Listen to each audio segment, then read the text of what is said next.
a stay-at-home dad, watching Disney movies he never had. His daughter digs through all the VHS, crushing the classics in a princess dress. Informed like Scuttle, Kurt's got your ticket, making it real like Jiminy Cricket.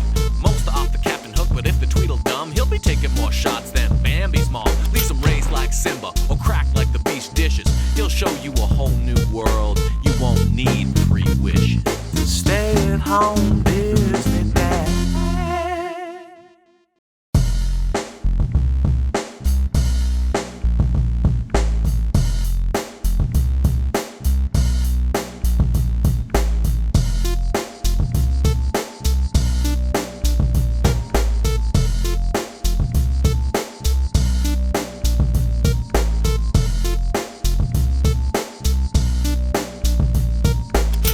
We continue our march through these wonderful world of Disney, made for TV but released on VHS movies, and up next we have Disney's The Miracle Worker, a contemporary version of an American classic. It's the story of Helen Keller, so, not sure how hard the laughs are going to come in this review, but who knows? Maybe we'll all learn something. We start on a plantation, always a good start. We see Helen Keller wandering out from around the side of the house. She's grabbing faces and the other kids are getting angry. Now she's biting her own hand and she tackles another little girl who was trying to help her. This child actress, already killing it, for real. She's doing great. Her mom comes out and gives her medication, shoves something in her mouth, calms her down. Inside, Helen's brother is asking their dad, "What are you gonna do when Helen kills someone?" What a fun brother.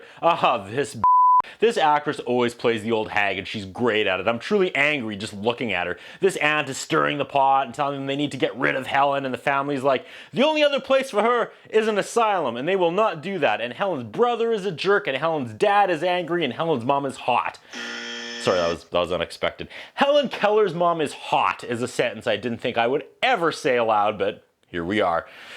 Helen tore off Aunt Evelyn's buttons and is trying to use those buttons to make eyes for her doll. Everyone is suddenly nice to Helen, but then she tips the crib and the baby legitimately falls out on the floor. Yikes, what a roller coaster 3-minute scene.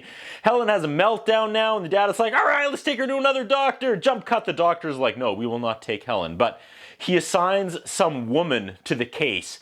This girl's like, can this girl Helen even be taught? And she feels like this is a punishment being sent to this family. The doctor gives her money and a train ticket to go live with the Kellers. He also gives her a ring.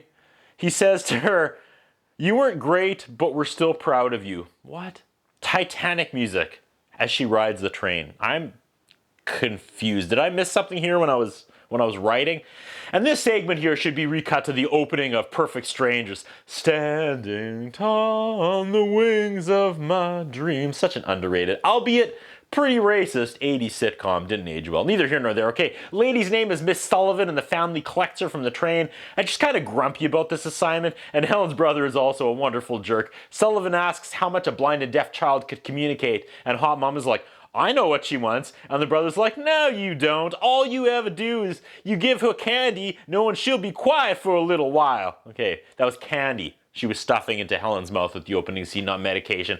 They get back to the plantation and it's time for Miss Sullivan to meet Helen Keller. She has a gift for the child. Again, who is this actress? Okay, Haley Kate Eisenberg. She was the Pepsi girl. Okay, honestly, I'm blown away. She is so believable in this role. She's wonderful. Her and her brother are out acting every adult in every scene in this movie so far. Mrs. Sullivan gets down and lets Helen touch her face and feel her glasses. I guess Miss Sullivan was also blind a while back and had some operations to regain her sight. How can one blind girl teach another one, jokes the brother. Okay, Sullivan was one of the best students at that school. That's why she was assigned to this job. Okay, that was that scene. Mom asks the son why he has to be so mean to Helen, and the brother says, why, to confirm my father's view of me, I guess. That was a weird gut punch for a side story. I almost feel more sad for this brother who gets zero attention and is clearly struggling in his own way and acting out. That was a super dark line to just toss away as the scene transitions. Okay, Sullivan gets to work trying to teach Helen sign language, and the jerk brother is amused. He asks if she made up sign language, and Sullivan says, no, monks under a vow of silence did, and I wish you would take that same vow.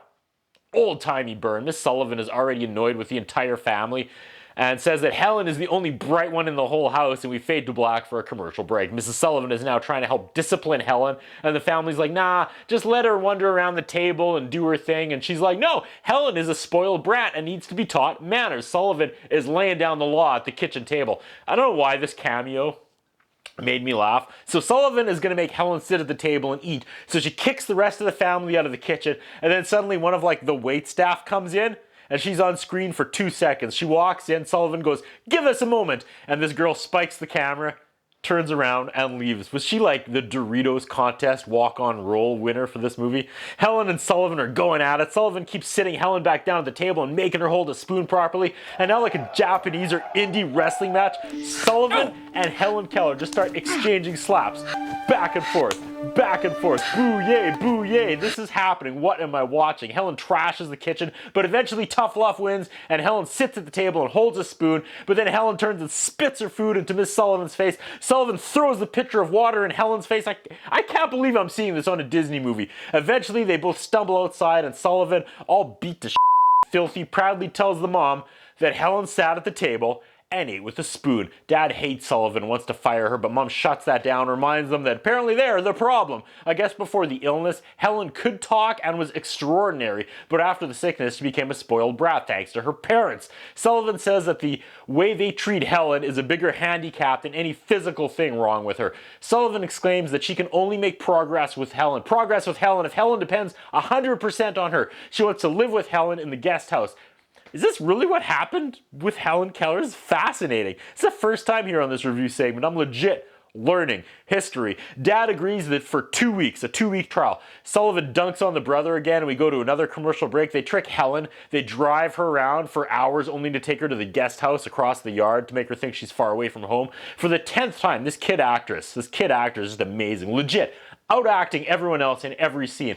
I hope we get an 80s sitcom passage of time, like, I feel good, do-do-do-do-do-do-do, as they're making progress. We kind of get it, but not to a fun song like that. Progress is slow, but it's coming. Sullivan gets one of the, like, help kids and starts teaching him sign language, which instantly makes Helen jealous, and she wants Sullivan's attention back. Sullivan has a weird flashback singing to her own brother. Mom has a heart-to-heart with her son, and he's like, if Helen goes back to normal, who will I blame for all my unhappiness? This son, like Helen's brother, is one of the most interesting characters I've ever seen in a Disney movie. Dad brings Helen a dog for some reason. The 2 weeks are now up. Sullivan begs for more time because she's making progress, but her requests are denied. They come to get Helen. Sullivan has another flashback of her brother Jimmy. He's in quarantine and screaming for his sister, but she's being dragged away from him. Oh, weird. James is the son's name. James sees Sullivan is upset and goes, can I escort you? And Sullivan says, I'm sorry, I'm not very good company right now. That is money. James asks her, how do I stand up to my father? Sullivan says, he's just a man, James, and so are you. It's getting hot here on Miracle Worker. Woo! Dad brings Sullivan her first month's payment. Okay. They have their first meal back at the main table, and Helen completely reverts back to being a spoiled brat and wandering around the table and not sitting still, and she dumps the water pitcher. Sullivan drags her away from the table. Dad goes to stop her, but James intercepts Dad. There's his moment. Outside, Sullivan makes Helen pump water and refill the water pitcher she dumped. Suddenly, Helen is trying to say water and then flower and starts sign languaging up a storm. Everyone is excited. We go to a freeze frame with the words, Anne Sullivan remained Helen's teacher for the rest of her life. Helen Keller graduated from Radcliffe College with a BA honors and became a world advocate for social equality. She was awarded the Presidential Medal of Freedom. Nice! That was some good stuff, Disney. I mean, as a kid, if I tuned in Sunday night hoping to see like bed knobs and broomsticks and saw this instead, I might not feel the same way, but this was quality. That's what I think about. What do you think? What we have is a concern about Curtis Anderson. His interviewing style is not the best. His personal appearance is not the best. I was wondering if the man has some kind of a hold over the channel that he's allowed to be employed for so long with the standards of journalism and personal appearance that he has.